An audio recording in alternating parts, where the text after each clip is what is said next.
Hello and welcome back everyone to a new episode of Loremaster Leveling here with me, Sneaky Bard. This will be our last episode in Stranglethorn, as I just realized, oh my god, we are already 31. Level 31 that is, thank god, not age 31 but just level 31. Age 31 will come all too soon I'm sure as well, but for now we're just talking about levels. And we did want to go to Decilas, which is from 30 to 35. And we want to do that soon, otherwise we have to cut the Decilas experience just way too short and miss out on all the lore that is there as well.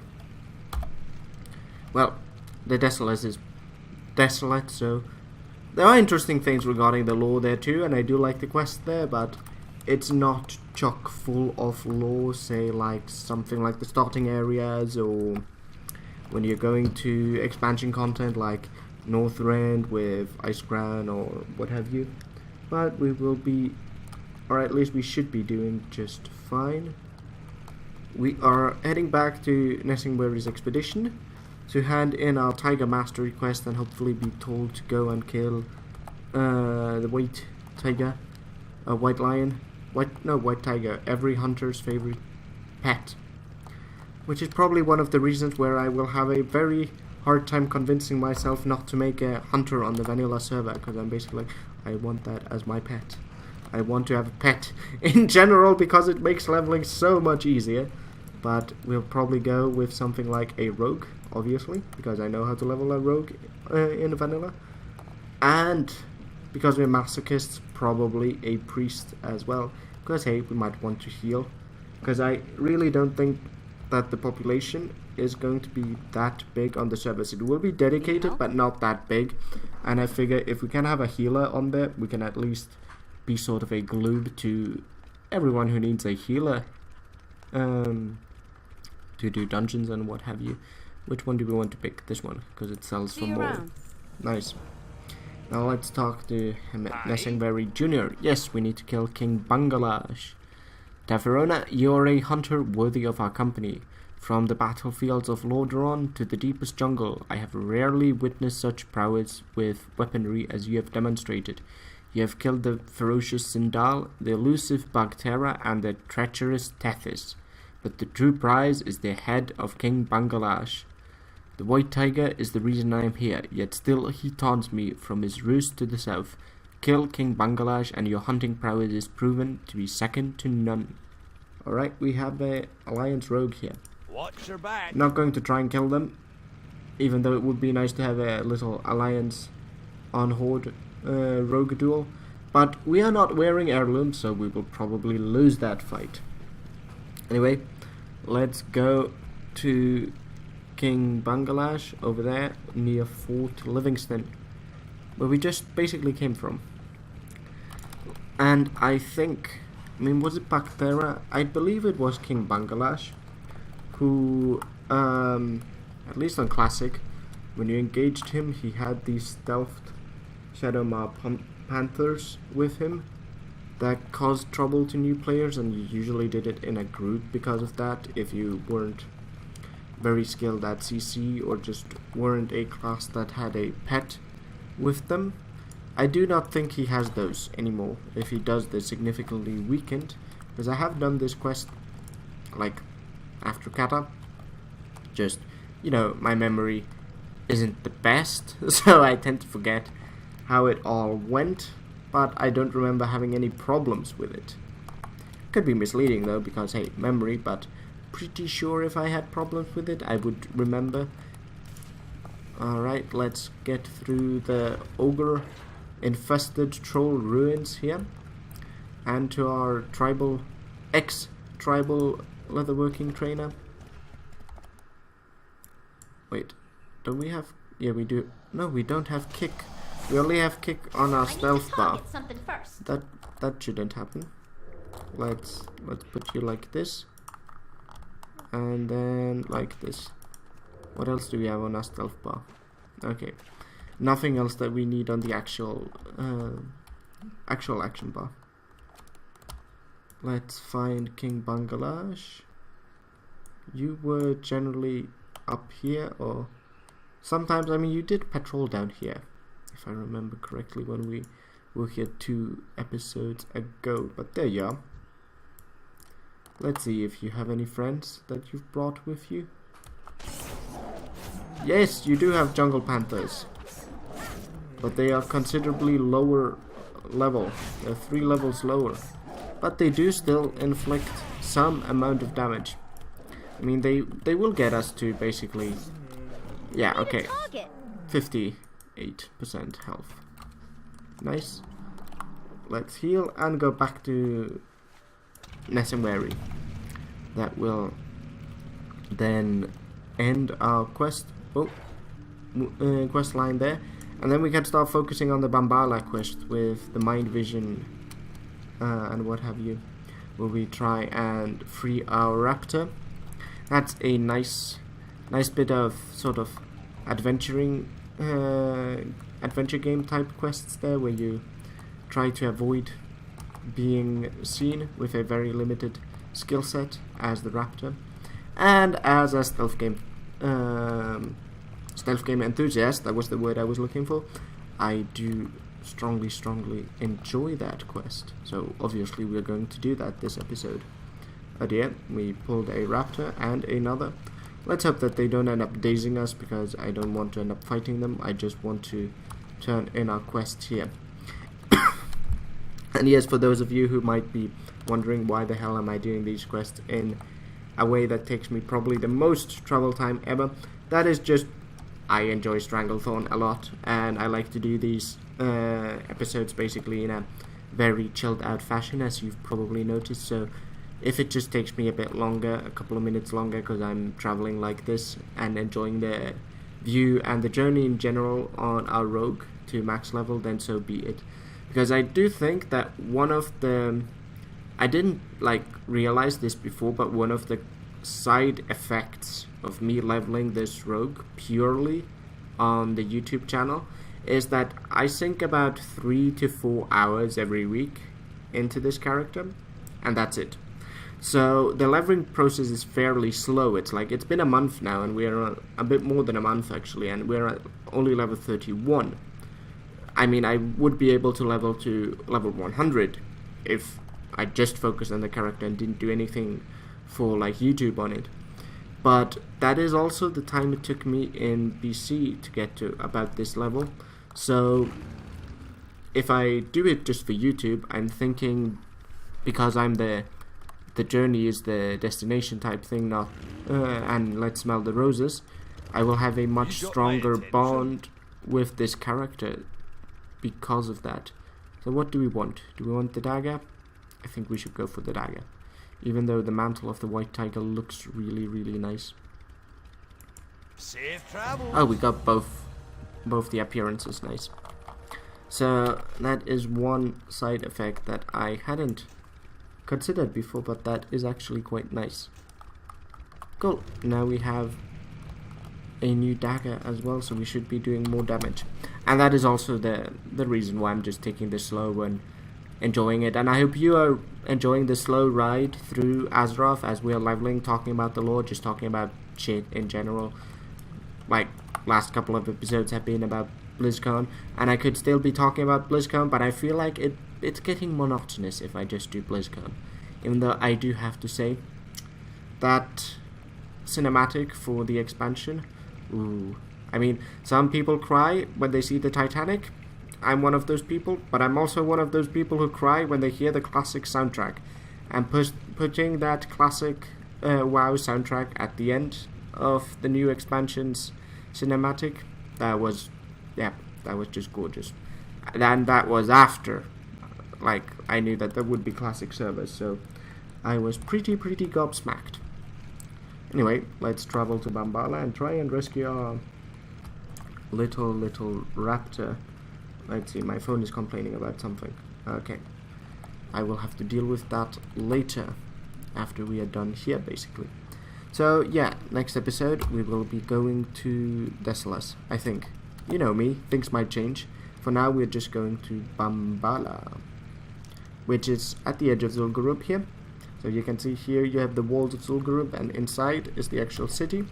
So If you've never done the dungeon before, and for whatever reason don't plan to, it's worth doing this quest because it gives you a view of the dungeon, and by that the city of itself, and it is grand. Like the first time I went in there, and that was actually Cataclysm, because I hadn't been to Zul'Gurub before then.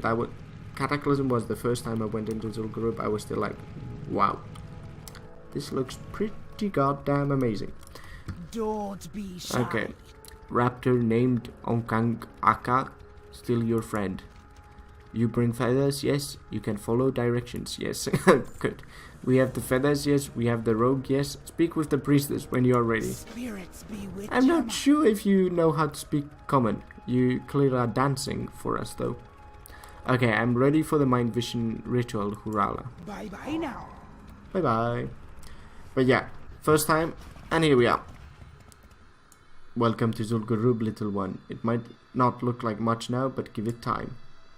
Yeah, this was very gobsmacking to me, seeing an entire raid that was a city. I had that feeling when I went into Suleiman. I mean, that was also very, very gobsmacking in the same way. It's good to be home. But I think Zul'Gurub still steals the prize because it's a bit more densely populated, a bit vaster in general, and just tied to a more glorious empire. There's plenty of others of your kind here, but I wouldn't worry about competition. You're from the bloodline of Okan, my oldest friend. You see, our souls are intertwined, yours and mine. Indeed. So yeah, here Mando Kir is basically playing tour guide for us. You see the Bat Riders, the Raptors, temples. Here we are. Get ready for your training, little one. I recommend you forget about the worthless Goblin Rogue and start thinking about your duties here in Zul'Gurub. No, we don't want to forget about the Goblin. Oh dear. That was some weird cutting out as we were thrown back into the real world. What did Priestess tell you? The Raptor is daughter of Okan, heir to Mandakir's seat. Ha! Mind vision is not enough, no. Mind control, much more powerful magic, yes. Mind control. How many a times have I been mind controlled in, say, Eye of the Storm, and someone has forced me to leap to my death? Good memories. Powerful magic needs powerful reagents, and Troll Brain is a powerful reagent. Okay. Brad Dog in Zul'Mambe, very smart, yes. Head south and check out the big brain on Braddock. Okay. I guess we shall do that. Be good. Let's do that then. Oh, we have other quests here too. You come get the voodoo. Yeah, let's put out. Stay away from the voodoo. Let's put out the braziers as well. Do we have another quest in Zul'Mamwe here? Because if we do, then we will do it. Here we see, this is what a Zandalari troll looks like. Quite a bit bigger. Surkan. The Skull Splitters are an embarrassment to the Troll Empire. Their petty squabbles with the Bloodscalps have torn Northern Stranglethorn apart. Where tribes like the Darkspear and the Zandalari thrive, the Skull Splitters fight over ruins. I've been authorized to issue rewards to mercenaries who are willing to deliver punishment to the Skull Splitters. I encourage you and anyone you know to travel south to Zul'Mamwe and call their wayward tribe. So, yeah, here we can see the Zandalari are not only troll supremacists, they are also very, very exacting on how people should behave if they are a troll. And apparently, according to them, the Skull Splitters and Bloodscalps have become too weak, heretical, degenerate, and must now be culled. I'm sorry, but hey, we need XP. We need money. We want to advance our character, so weaker characters have to just make room.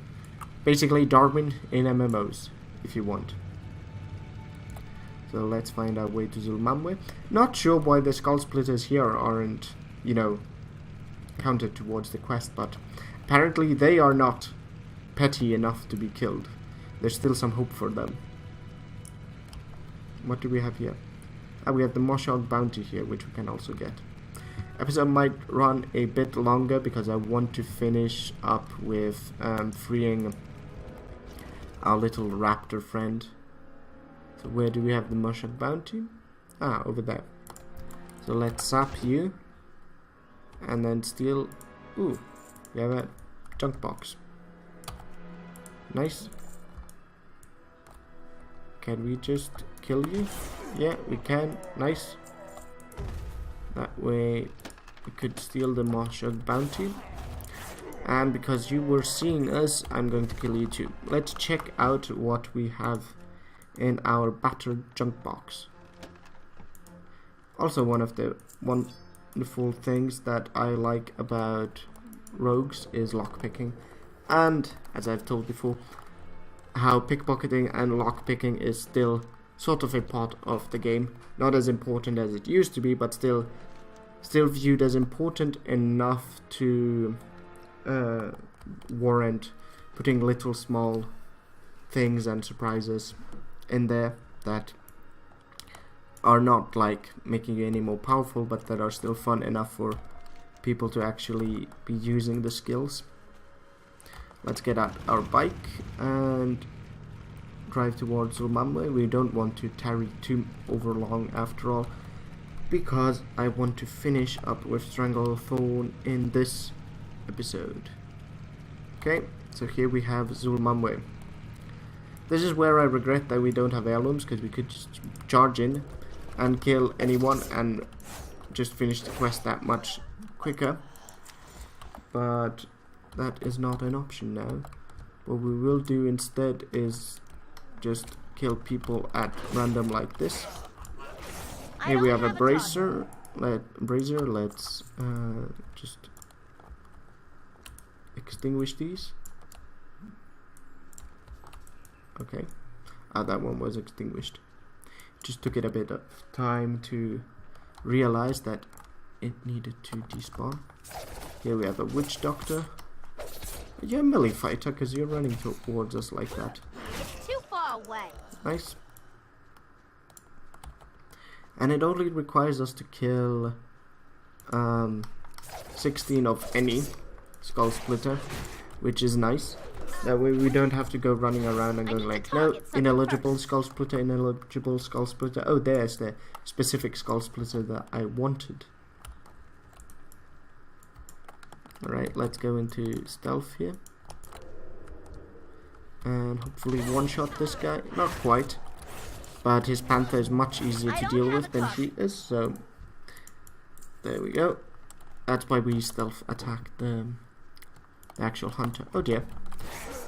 I was just a bit too late going into stealth. And let's use our shuriken. Nice. Well, been a long time since I've seen actually people trying to run away from us. That was also one of the things that I really like that the game has still retained, even though you don't see it that often, because it was a pain in the ass in vanilla and TBC, especially in these high density population areas where people would run away, and you, as a rogue for instance, you didn't have any ranged attacks other than say your throwing weapon to deal with them, so you had to run after them and hope that you didn't pull any of their friends while you tried to kill them. Alright, let's go kill the scout as well. I need to target something first. So that is also one of those things that I will learn to hate again when vanilla servers become a thing in a year or two or so, or however long the development cycle for the new expansion may be. I will just kill you both. I was thinking I don't want to kill these hunters because they take a bit longer to kill due to the presence of the panther, but I also want to loot the scout that we killed, so I was going to kill them anyway. Oh, you somehow don't count for the quest. Why do the warriors not count? Strange. Right, let's stealth in here into the cave where we will find... Who is this? Anathek the Cruel? And Yeniku? Oh, we found Yeniku! We need to get closer. Okay, Apparently the Skull Splitter Chief counts for the quest. Not sure I need a target. what this does with our quest though, since we were supposed to get that one thing to see if we could find Yeniku, the envoy of Zanzel. I don't have a target. Okay. Is this... Yeah, Yeniku is apparently betraying us. I need to target something first. So here we have... Zanzel is creating an army that will wash all over all of Stranglethorn. Bloodskull, Skull Splitters, Gurubashi and the Horde all will serve Zanzel. Aha! So she was already brainwashed by Zanzel. Now I just wish that it actually would update the quest chain we had with Yeniku, because now we already know what happened with her, but fat chance of that. That would be a tad bit too modern for WoW, wouldn't it? Anyway, let's go and kill the Jew. I need a target. Here we go. Need one more troll and one more brazier. So let's go find us a suitable troll and a suitable brazier. Don't want to kill that one because he will just pull everyone in that room. And even though we might be able to deal with that, I don't want to push our luck. Here we go. If we pull you with a ranged weapon, will you pull your friend? No. I'm out of range. How lucky for us. Nice. Alright. Quests are done with the exception of Braddock's big brain. So this is where having stealth comes in handy. We can go and get Braddock's big brain and then turn in all of these quests. Though, as I did say, we are already past the 20-minute mark. This episode will be a tad bit longer. Or rather, what I will probably do is I'm going to get Braddock's big brain in the next episode, free our raptor friend, and then we will go to Duskwood. We will cut it like that. So yeah, that should be quite fine. So let's kill Braddock here, wherever he is, and then call it an episode. So there we go. Morg the Dead. Oh, he's just a rare. Let's kill the rare. Okay. You, I want you to be not part of this. We got a junk box from you. I have deduced that you must die. You must indeed be a smart troll. I need to get Alright. closer. Let's get the rare here. Oh, the rare sent some of his friends to attack us as well. Oh, and it has a drain life feature. Let's kick you then. It's too far away. Let's go like this. I'm out of range. Oh dear, we pulled the berserker as well, but we should still be fine. There we go, we had plenty of combo points to deal with all of this. Nice. Alright. That is it for the episode then, so thank you for watching as always. My name's been Sneaky Bard, and you have been awesome. I will see you in the next episode where we will finish up Stranglethorn and go to Duskwood. So I will see you then. Bye bye.